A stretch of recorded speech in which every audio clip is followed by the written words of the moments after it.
வணக்கம். இன்றைக்கி கொண்டக்கடலை குருமா எப்படி வைக்கிறதுன்னு பார்க்கலாம்.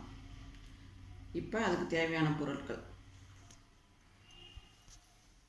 தேவையான அளவு உப்பு, உருளைக்கிழங்கு 50 கிராம், வெங்காயம் ஒரு 50 கிராம், தேங்காய் ஒரு கப்பு. தேங்காய் அவங்கவுங்க தேவைக்கு தேவை போட்டுக்கலாம். குழம்பு நிறையா தேவைப்படுறவங்க தேங்காய் நிறைய சேர்த்துக்கலாம். நான் ஒரு 4 பேருக்கு தேவையான அளவு சேர்த்துருக்குறேன். ஒரு கப் தேங்காய், பட்டை, லவங்கம், சோம்பு, கசகசா, கொஞ்சோண்டு பொட்டுக்கடல, காலிஃப்ளவர் இது பண்ணி வச்சுருக்கோம். சுடுதண்ணியில் போட்டு பாயில் பண்ணி எடுத்து வச்சுருக்குறேன். இதுக்கு தேவையான குழம்பு மிளகாத்தூள் எடுத்துக்கோங்க.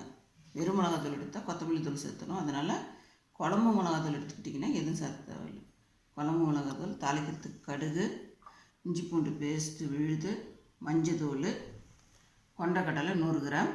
இது ஊற வச்சு வேய்ச்சி எடுத்து வச்சுருக்கிறேன். உப்பு போட்டு வேய்ச்சி எடுத்து வச்சுக்கோங்க. 2 பெரிய தக்காளி, இது அரைச்சி வச்சுருக்கிறேன். தேவையான ஆயில், கொத்தமல்லி கருவேப்பிலை தேவை. இப்போ இது எப்படி செய்கிறதுன்னு பார்க்கலாம் வாங்க. ப்ரெஷர் பேன் வச்சாச்சுங்க. இப்போ ஆயில் ஊற்றணும். ஒரு 4 டீஸ்பூன் ஆயில் ஊற்றிக்கோங்க.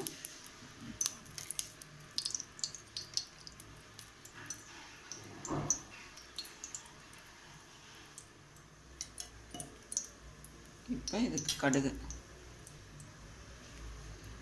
எண்ணெய் காயுது.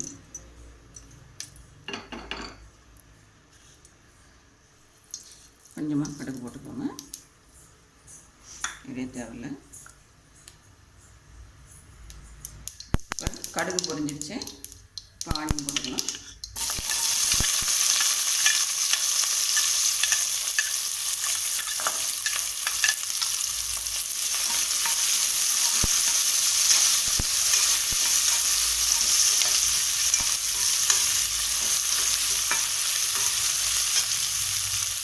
ஆனியன் வதங்கிட்டு கொஞ்சம் கருவேப்பிலை போட்டுக்கலாம்.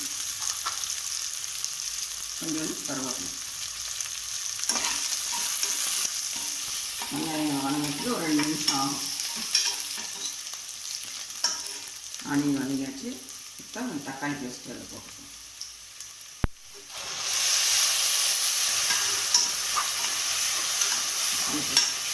அது வதங்கிறதுக்கு ஒரு 2 நிமிஷம் ஆகும்.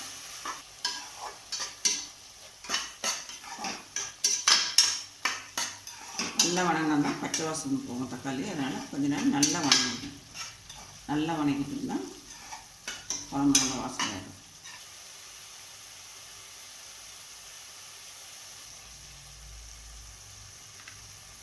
இப்போ இதிலே இஞ்சி பூண்டு பேஸ்ட் விழுது போட்டுக்கலாம். இது ஒரு டீஸ்பூன் போட்டுக்கலாம்.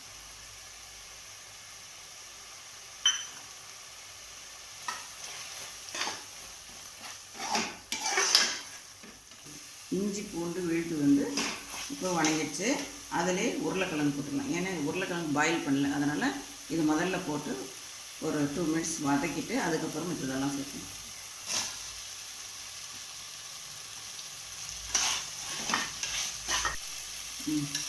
இப்போ உருளைக்கிழங்கு இன்னும் ஒரு கொஞ்சம் நேரம் வதக்கிட்டோம்.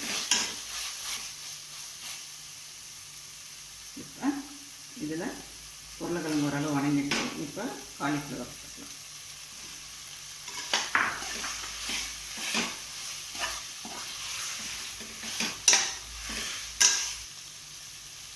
காய்க்கு தேவையான உப்பு.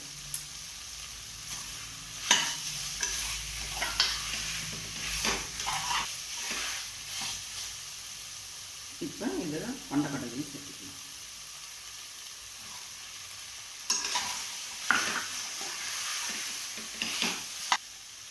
இதுக்கு குழம்பு மிளகாத்தூள்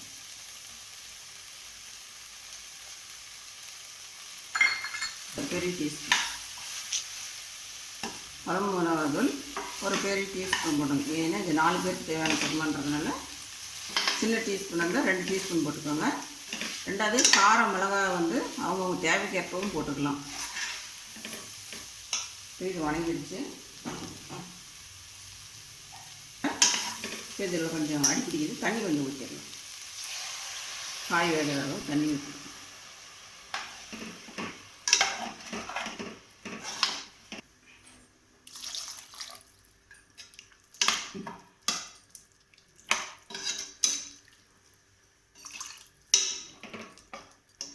இப்போ இது காய்கறிலாம் கொதிக்கிட்டு நல்லா வேகட்டும்.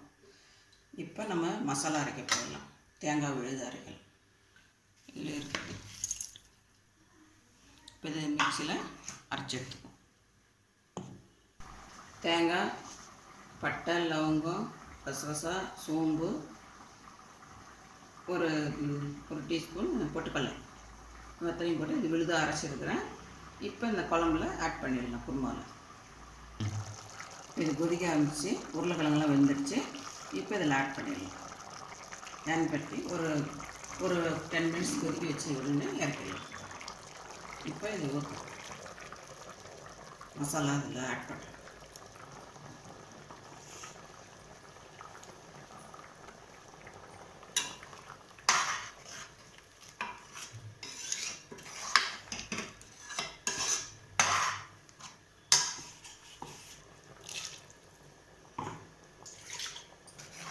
கிரேவி குருமா தண்ணியாக லிக்விடாக வேண்டுறவங்க தண்ணி கொஞ்சம் நிறைய ஆட் பண்ணிக்கலாம். திக்காக வேண்டுறவங்க கொஞ்சம் திக்காகவே ஆட் பண்ணிக்கலாம். இது கொதிச்சு ஒன்று இறக்கிடலாம். இதில் கொஞ்சம் மஞ்சள் கொஞ்சம் ஆட் பண்ணிக்கலாம்.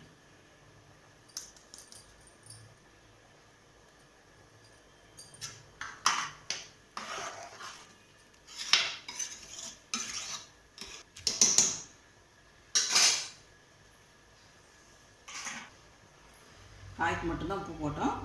இப்போ இந்த குருமாவுக்கும் உப்பு போடுறோம்.